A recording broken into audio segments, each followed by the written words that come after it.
تاریخ انسانی میں ایک داستان ایسی بھی ہے جو اندھیروں سے شروع ہو کر روشنی پر ختم ہوئی۔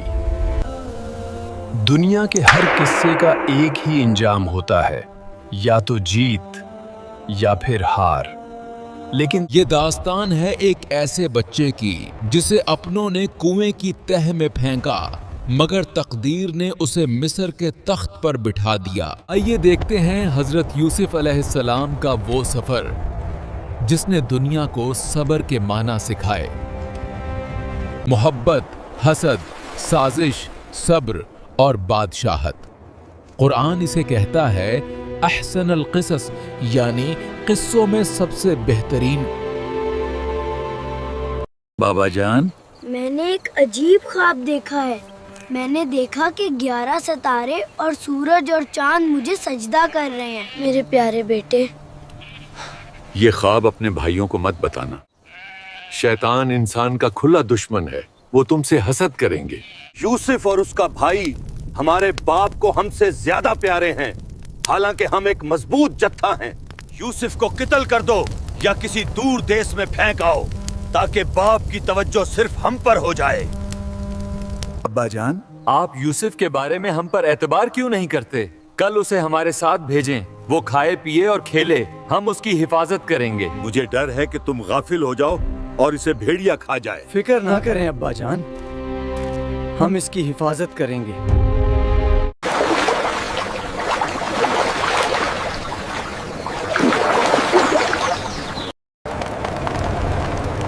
ہم دوڑ کا مقابلہ کر رہے تھے اور یوسف کو سامان کے پاس چھوڑا تھا، اسے بھیڑیا کھا گیا۔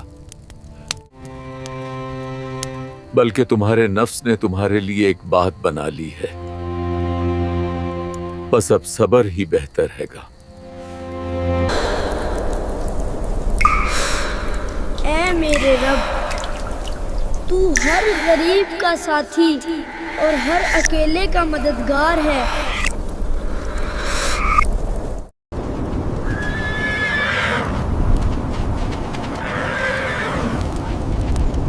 بسم اللہ، پانی کھینچو۔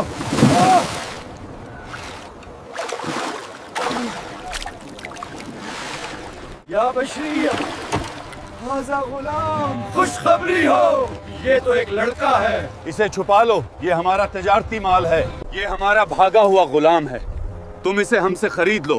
ہم اسے چند درہموں کے عوض خریدتے ہیں۔ اور یوں تقدیر یوسف کو کنعان کی گود سے نکال کر مصر کے تخت کی طرف لے چلی۔ کون خریدے گا اس چاند جیسے لڑکے کو؟ میں اسے خریدتا ہوں۔ اس لڑکے کا خیال رکھنا، یہ بڑا شریف اور لائق لگتا ہے، شاید یہ ہمارے کام آئے یا ہم اسے بیٹا بنا لیں۔ معاذ اللہ، میرا رب بہت اچھا ہے، میں ظالموں میں سے نہیں ہو سکتا۔ اگر قمیض آگے سے پھٹی ہے تو یوسف قصوروار ہے، اگر پیچھے سے پھٹی ہے تو یہ عورت جھوٹی ہے۔ حاشا اللہ، یہ انسان نہیں، یہ تو کوئی معزز فرشتہ ہے۔ یہ وہی ہے جس کے لیے تم مجھے ملامت کرتی تھی۔ اگر اس نے اب بھی میری بات نہ مانی تو یہ ضرور قید کر دیا جائے گا اور ذلیل ہوگا۔ اے میرے رب، قید خانہ مجھے اس سے زیادہ محبوب ہے جس کی طرف یہ مجھے بلا رہی ہیں۔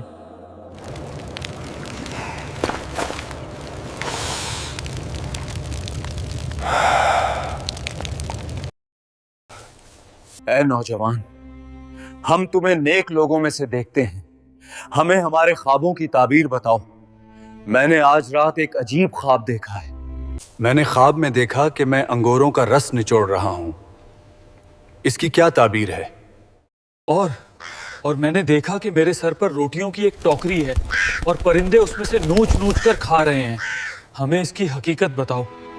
اے میرے قید خانے کے ساتھیوں، کیا بہت سے متفرق رب بہتر ہیں یا ایک اللہ جو سب پر غالب ہے؟ جو کھانا تمہیں ملنے والا ہے اس کے آنے سے پہلے میں تمہیں ان خوابوں کی تعبیر بتا دوں گا۔ یہ وہ علم ہے جو میرے رب نے مجھے سکھایا ہے۔ اے میرے ساتھیوں، سن لو، تم میں سے ایک تو اپنے بادشاہ کو دوبارہ شراب پلائے گا यानी रहा होकर बहाल हो जाएगा। रहा दूसरा तो उसे सूली दी जाएगी और परिंदे उसका सर नूच कर खाएंगे। फैसला हो चुका इस बात का जो तुम पूछ रहे थे। जब तुम रहा हो जाओ और अपने बादशाह के पास जाओ तो उसके सामने मेरा जिक्र करना था।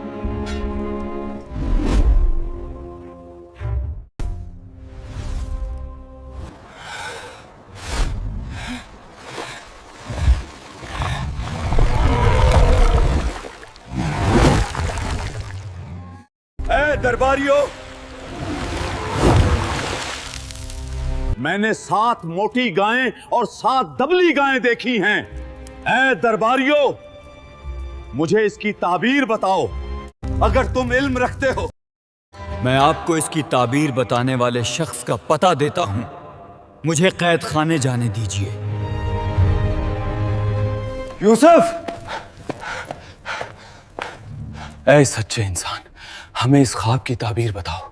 7 मोटी गायें हैं जिन्हें 7 दबली पतली गायें खा रही हैं, और 7 हरी बालियां हैं और 7 दूसरी सूखी हुई।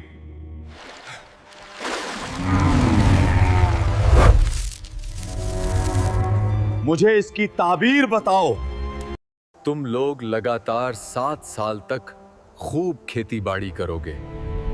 ये खुशहाली के साल होंगे। फिर उसके बाद 7 बहुत सख्त साल आएंगे जो उस जखेरे को खा जाएंगे जो तुमने जमा किया होगा, सिवाय थोड़े से हिस्से के जो तुम बीज के लिए बचा लोगे। फिर उन सख्त सालों के बाद 1 साल ऐसा आएगा जिसमें लोगों पर खूब बारिश बरसाई जाएगी और वो उसमें रस निचोड़ेंगे। तो उन पहले 7 सालों में जो फसल तुम काटो उसे उसकी बालियों समेत रहने देना, सिवाय उस थोड़े से हिस्से के जो तुम्हारे खाने के काम आए।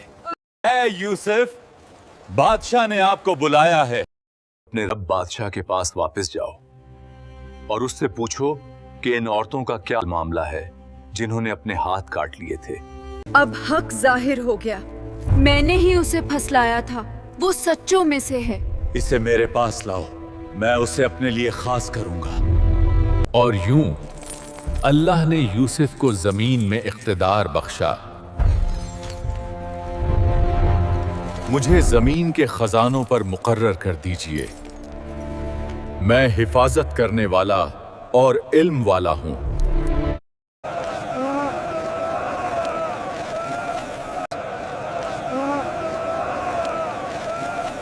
ये मेरे भाई हैं। अगली बार अपने सौतीले भाई बनियामीन को ना लाए तो तुम्हें गल्ला नहीं मिलेगा। अब्बा जान, हम पर आइंदा के लिए गल्ला रोक दिया गया है। बस आप बुनियामीन को हमारे साथ भेज दें ताकि हम गल्ला ला सकें। हम उसके मुहाफिज हैं। क्या मैं इसके बारे में तुम पर वैसा ही एतबार करूं जैसा इससे पहले उसके भाई यूसुफ पर किया था? मैं इसे हरगिज नहीं भेजूंगा जब तक तुम अल्लाह को गवाह बनाकर पक्का अहद न करो कि तुम उसे जरूर वापस लाओगे, सिवाय इसके कि तुम सब ही घेर लिए जाओ। अल्लाह का अहद करते हैं हम कि इसे वापस ले आएंगे। ऐ अजीज मिसार हक, हम अपने वादे के मुताबिक भाई को ले आए हैं। तुमने अपना वादा पूरा किया। तुम लोगों को मेहमान खाने में ठहराया जाए और तुम्हारी खूब खातिर मदारात की जाए।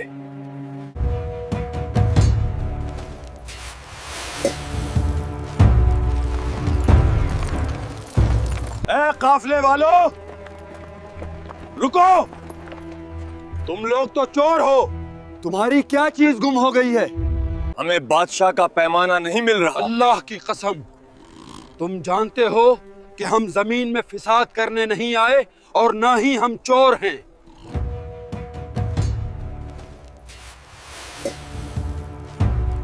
अगर उसने चोरी की है तो उसके भाई यूसुफ ने भी पहले चोरी की थी। अब ये लड़का बुनियामीन हमारा गुलाम है। क्या तुम्हें याद नहीं कि तुमने बाप से क्या अहद किया था और उससे पहले यूसुफ के मामले में क्या कोताही की थी? मैं इस सरजमीन से नहीं हटूंगा जब तक मेरा बाप मुझे इजाजत ना दे या अल्लाह मेरे हक में फैसला ना कर दे। तुम लोग वापस जाओ। ऐ अब्बा जान, आपके बेटे ने चोरी की है और हमने वही गवाही दी जो हम जानते थे। हम गैब का हाल नहीं जानते थे। आप इस बस्ती वालों से पूछ लें जहां हम थे, और इस काफले से पूछ लें जिसके साथ हम आए हैं। हम बिल्कुल सच कह रहे हैं। बल्कि तुम्हारे नफ्स ने तुम्हारे लिए एक बात बना ली है। बस अब सब्र ही बेहतर हैगा। करीब है कि अल्लाह इन सब को मेरे पास ले आए। बेशक वो इल्म और हिकमत वाला है। मैं तुम्हारा भाई यूसुफ हूं। जो कुछ ये करते रहे उस पर गम ना करना। या अस्फा अलैया। अल्लाह, आप तो बस यूसुफ ही को याद करते रहेंगे यहाँ तक कि गुल जाएं या हलाक हो जाएं। मैं अपनी परेशानी और गम की फरियाद सिर्फ अल्लाह से करता हूँ। ऐ मेरे बेटो, जाओ और यूसुफ और उसके भाई की पूरी तरह टवा लगाओ और अल्लाह की रहमत से मायूस ना हो। बेशक अल्लाह की रहमत से सिर्फ वही लोग मायूस होते हैं जो काफिर हैं। हमारे पास तो अब कुछ बचा ही नहीं देने को, बस ये थोड़ा सा नाकिस सामान है। देखते हैं अजीज़े मिस्र इसे कबूल करते हैं या नहीं। बाप के हुक्म पर वो तीसरी बार मिस्र की तरफ रवाना हुए, दिलों में उम्मीद और खौफ लिए हुए। क्या तुम्हें मालूम है तुमने यूसुफ के साथ क्या किया था? क्या तुम ही यूसुफ हो?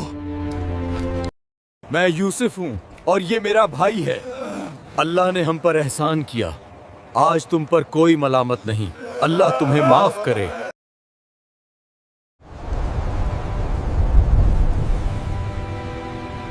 बेशक मैं यूसुफ की खुशबू महसूस कर रहा हूँ। अल्लाह की कसम। आप अभी तक इसी पुरानी गलतफहमी में और यूसुफ की याद में मुब्तला हैं। मगर वो गलत फहमी नहीं थी, वो नबुव्वत की खुशबू थी जो हवाओं के दोष पर आ रही थी।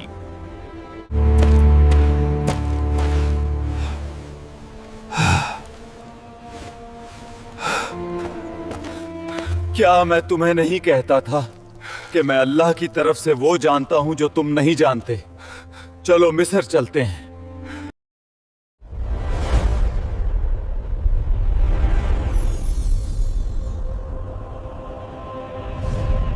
ऐ मेरे बाप, ये मेरे बचपन के ख्वाब की ताबीर है। मेरे रब ने उसे सच कर दिखाया।